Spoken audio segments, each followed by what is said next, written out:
So we are keeping a close eye on this kind of growing fallout, right, from former President Trump's dinner with Kanye West, now legally known as Ye, as well as, more notoriously, Nick Fuentes. This is a notorious Holocaust denier, white supremacist as well. Here's what Ye had to say about that meeting. So Trump is really impressed with Nick Fuentes.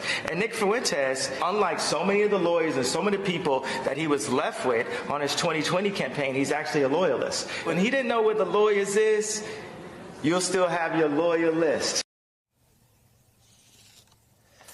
So all of this happening in the face of some major backlash, right? The former president now claiming that he knew nothing about his racist and anti-Semitic dinner guest, though he has not taken the step of denouncing Fuentes and his views. Want to bring in Amna Nawaz, PBS, NewsHour chief correspondent and anchor, and an MSNBC contributor as well. Amna, thanks so much for joining us on this. Appreciate it, my friend. So let me read for you how one longtime Trump advisor puts this whole thing, right? Without swearing, of course, because they do swear, in fact, in this quote. This is an effing nightmare. If people are looking at Florida Governor Ron DeSantis to run against Trump, here is another reason why. Since this Amna came to light, right, the former president has posted many times on True Social that he didn't really know who Nick Fuentes was, didn't really know kind of his character, what he was involved in, so on and so forth. Do you feel as if even the former president now at this point understands the damage that could have been done by dining with someone like, let alone Kanye West, right, Nick Fuentes?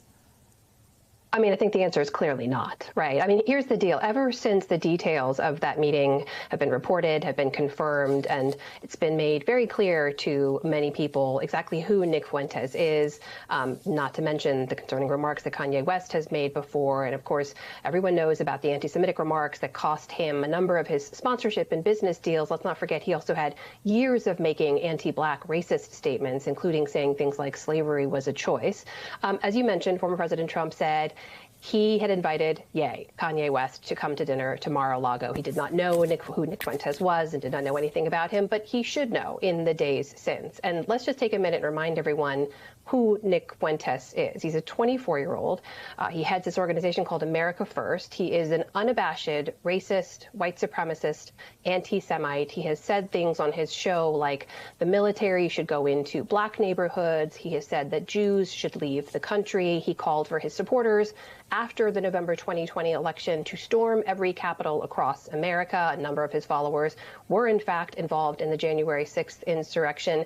This is a man who espouses some very dangerous ideas, and those ideas have very dangerous real-world consequences. Now, that quote that you read from a Trump advisor, I do want to note that was delivered on the condition of anonymity. And this is the problem once again. You have a number of people who recognize exactly how dangerous it is for a former president to be associating with someone like this and not come out and condemn his views, but they aren't willing to go on the record and say it. Yeah, that is such a good point. Here's the thing, Amna, right? Because as we've kind of watched the time of which former president was then president, right? You think back to Charlottesville, right? All of those moments in which we had conversations surrounding the fact that the former president said things that were blatantly racist, right? Good on both sides, so on and so forth. It has never really hurt him. Sure, he did not win re-election come 2020, but you had a heck of a lot of voters voting for him, right, come 2020.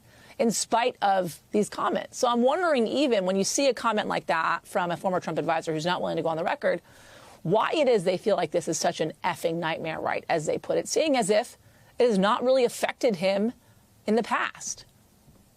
Yeah, and let's remind folks, too, it's not just when he was in president. I mean, he ran on many of these ideas, right? One of the first public statements he delivered was an incredibly anti-immigrant, racist remarks about Mexican people coming across the border. He ran on the idea of banning all Muslims from entering this country, and none of that was politically disqualifying to Republican leadership or his fellow Republicans.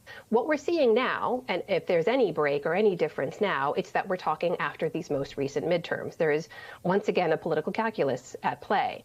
And you saw some people, I should say, you did see some people, including his hand-picked former ambassador to Israel, David Friedman, come right out and condemn this meeting and say directly to the former president, you are better than this. But you also see folks like the RNC member, Bill Palatucci, who came right out out and said, this is despicable, and it shows that that the former president's actions and judgment, he said, are despicable and indefensible. He had tweeted this. I reached out to him about it. He said, absolutely, you can quote me on that.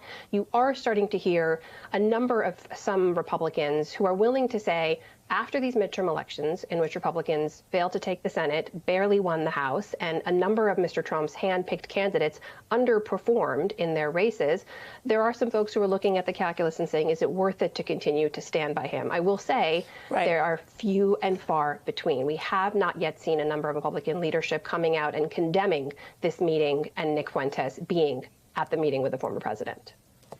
Well, and I will say the folks that are speaking out, I can't help but wonder, is this because they actually think what he did was wrong, or because they feel like there's a viable challenger, i.e. Ron DeSantis, and that Trump is not necessarily the winner they thought that he once was? So trying to distance himself from him because of that, not necessarily because of the actions or the things that he is saying. Amna Nawaz, as always, it's a pleasure, my friend. Thank you.